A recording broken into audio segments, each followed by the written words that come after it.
अस्सलाम वालेकुम क्लास। अभी जो मैं आपको टॉपिक पढ़ाने लगी हूँ वो है एसआर फ्लिप फ्लॉप। इससे पहले हमने पढ़ा है एसआर लैच, जो कि हमने पढ़ा है यूजिंग नैंड गेट। जब हम फ्लिप फ्लॉप पढ़ते हैं ना, तो फ्लिप फ्लॉप से पहले लैच अगर पढ़ लें तो फ्लिप फ्लॉप बनाना आसान हो जाता है हमारे लिए।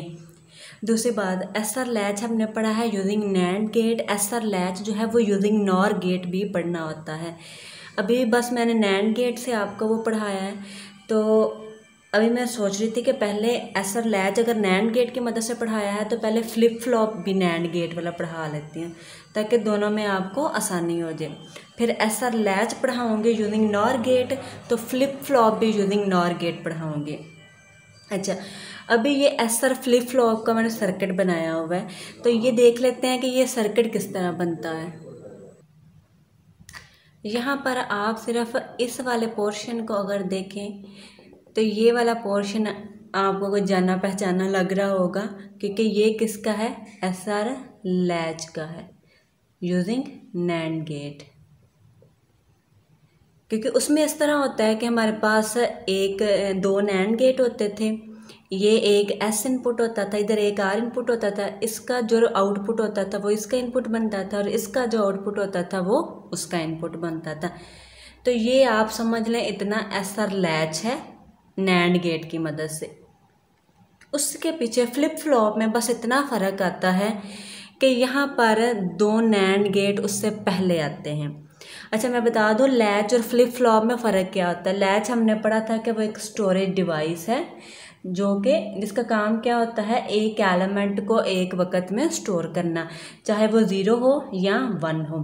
फ्लिप फ्लॉप का काम भी यही होता है। फ्लिप फ्लॉप भी एक बेसिक स्टोरेज एलिमेंट ही होता है। बस फ्लिप फ्लॉप की वर्किंग जो होती है ना, वो लैच से थोड़ी डिफरेंट होती है, और इसको हम कह सकते हैं ये सिंक्रोनाइज्ड डिवाइस होता है। सिंक्रोनाइज्ड डिवाइस उस चीज़ को कहते हैं जहाँ पर टाइमिंग मैच हो रही होती है, हर डिज़ाइन की, हर सर्किट की, हर ऑपरेशन की। इसलिए यहाँ पर एसआर फ्लिप फ्लॉप में एक ये पल्स आ जाती है, यानी आप इनपुट समझ लो, जिसको हम क्लॉक बोलते हैं। तो ऐसा एसआर लैच में आपने देखा था कि कोई क्लॉक वाला इनपुट नहीं था, यहाँ पर क्लॉक वाला इनपुट भी हुआ करेगा। ओके, दोबारा से फ्लिप फ्लॉप का सर्किट बता देती हूँ। ये इतना पोर्शन वही है जो एसआर लैच का है, नैंड गेट की मदद से बनाया था। बस यहाँ पर एक नई चीज़ आती है कि इससे पहले दो नैंड गेट आते हैं। एक में हमने एस इनपुट देते हैं और दूसरे में आर इनपुट देते हैं। एस का मतलब होता है सेट, आर का मतलब होता है रीसेट। तो यानी एसआर फ्लिप फ्लॉप क्या हो गया, set reset flip flop. Flip flop भी स्टोरेज डिवाइस ही होता है। यहाँ पर एक इनपुट आ जाता है क्लॉक।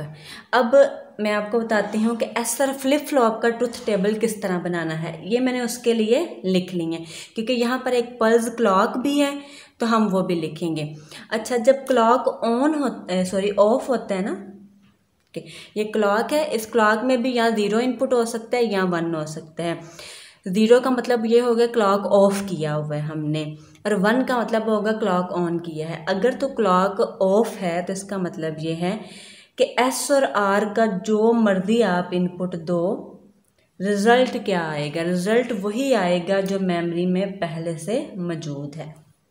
ओके, अब यहाँ पर एक और चीज़ मैं आपको बता दूँ। यहाँ पर हम Qn+1 लिखते हैं। Qn+1 का मतलब होता है नेक्स्ट स्टेट फाइंड करना। ओके, तो अगर हमने अपने क्लॉक को ऑफ किया हुआ है तो आप ये समझ लीजिए एक तरह से ये फ्लिप फ्लॉप वर्क ही नहीं करेगा।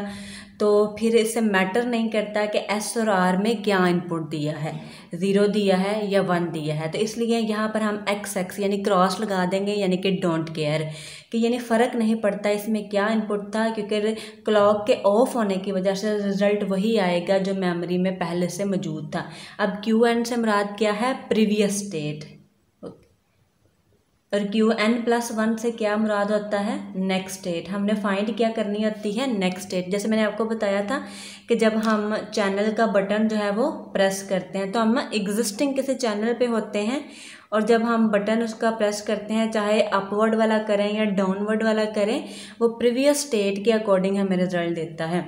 अगर हम चैनल नंबर 8 पर हैं और अपवर्ड वाला बटन दबाते हैं तो प्रीवियस वो स्टेट को देखकर नेक्स्ट स्टेट हमें किस पे लेके जाएगा, 9 पे। ओके, और अगर हमने डाउनवर्ड वाला अप्लाई किया है बटन तो वो प्रीवियस स्टेट देखेगा 8, तो नेक्स्ट हमें कहाँ पर लेके जाएगा, फिर 7 पे, मतलब पीछे हमें लेके जाएगा। तो इसलिए यहाँ पर हमने Qn लिखना है। उसके बाद बाकी अब हमारा S और R है, 2 इनपुट्स हैं, तो बाकी वही सिनेरियो होगा, 0 0 0 1 1 0 और 1 1। बाकी सारे केसेस में हम क्या करते हैं, क्लॉक को ऑन कर देते हैं। क्लॉक को ऑन करने का मतलब यही है कि मतलब हमें कोई प्रॉपर रिजल्ट चाहिए। क्लॉक ऑन होगा तो ये डिवाइस वर्क करेगा, क्लॉक ऑफ होगा तो फिर मैटर नहीं करता उसमें क्या इनपुट है, क्योंकि रिज़ल्ट हमेशा पिछला ही आएगा। तो ज़ाहिर है हम हमेशा पिछला रिज़ल्ट तो नहीं चाहते, हम कुछ न्यू भी चाहेंगे। ओके, अब ये है कि अगर आपको SR latch using NAND gate आता है ना, तो ये टेबल फाइंड करना आपके लिए बड़ा आसान हो जाता है।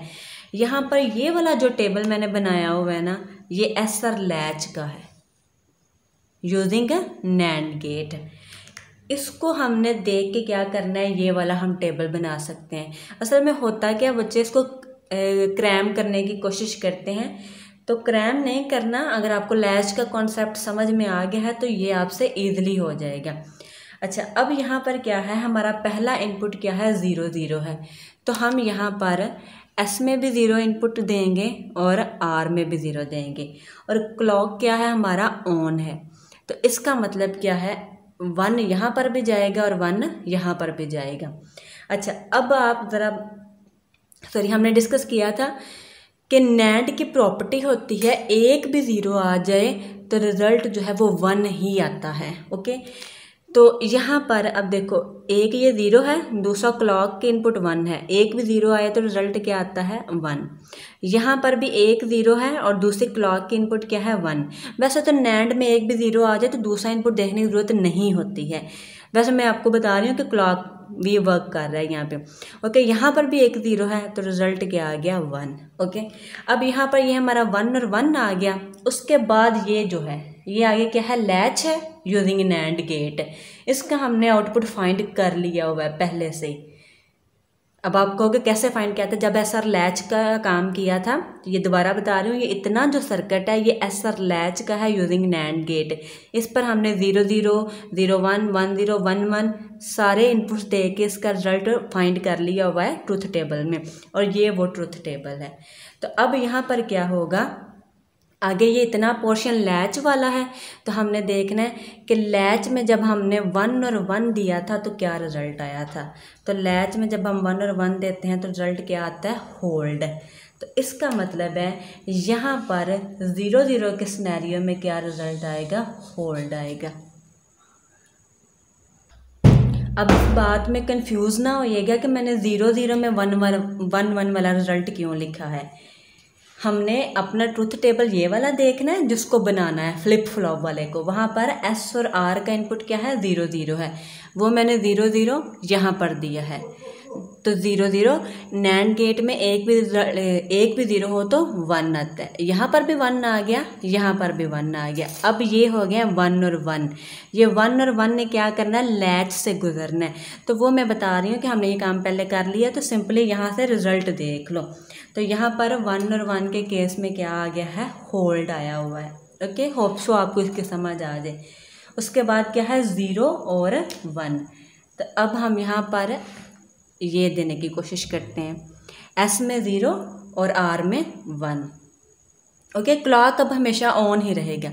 अब अगेन नैंड गेट है, ये एक भी 0 हो तो रिज़ल्ट क्या आता है, 1। ओके, अब यहाँ पर देखो, ये एक 1 है और दूसरा क्लॉक वाली 1 है, तो 1 और 1 में क्या आता है, नैंड का आउटपुट 0 आता है। अब ये हमारा आ गया 1 और 0। 1 और 0 ने आगे से गुजरना लैच से, लैच वाला रिजल्ट हमने फाइंड कर लिया हुआ, तो हम सिंपली टेबल से वो रिजल्ट देख लेंगे। 1 और 0 के केस में रिजल्ट आंसर क्या आया था, 0 आया था, तो वो हम क्या करेंगे यहाँ पर लिख लेंगे। उसके बाद हमारा अगला सिनेरियो क्या है, 1 और 0 का। ओके, अब इसका मतलब क्या है, एस में हमने 1 इनपुट देना है और आर में 0 इनपुट देना है। ओके, एस में 1 दिया और आर में 0। अब अगेन एक भी 0 हो तो रिजल्ट क्या आता है, 1 आता है, क्योंकि दूसरे तो क्लॉक की पल्स है ना वो 1 ही है, तो फिर भी 1 नहीं आना है। यहाँ पर अगर देखें तो एस में 1 है, क्लॉक में भी 1 है, तो 1 और 1 के केस में रिजल्ट क्या आता है, 0 आता है नैंड गेट में। उसके बाद आगे ये लैच है, लैच में 0 और 1 जब दिया था हमने, तो ये रिजल्ट हमने निकाला हुआ है कि 0 और 1 देने में आंसर क्या आता है। तो 0 और 1 के केस में हमारे पास आंसर क्या आता है, 1 आता है, तो वो 1 हम यहाँ पर लिख लेंगे। उसके बाद लास्ट सिनेरियो है हमारा 1 और 1 का, वो हम यहाँ पर दे लेते हैं। एस में 1 दिया और आर में भी 1 दिया। ओके, अब यहाँ पर देख लो, एक ये 1 है, एक क्लॉक वाला 1 है। पहले तो ये होता था ना लैच में हमें पता नहीं होता था, लेकिन यहाँ पर तो हमारे पास क्लॉक वाला इनपुट है ना, 1 और 1 हो तो 0 होता है।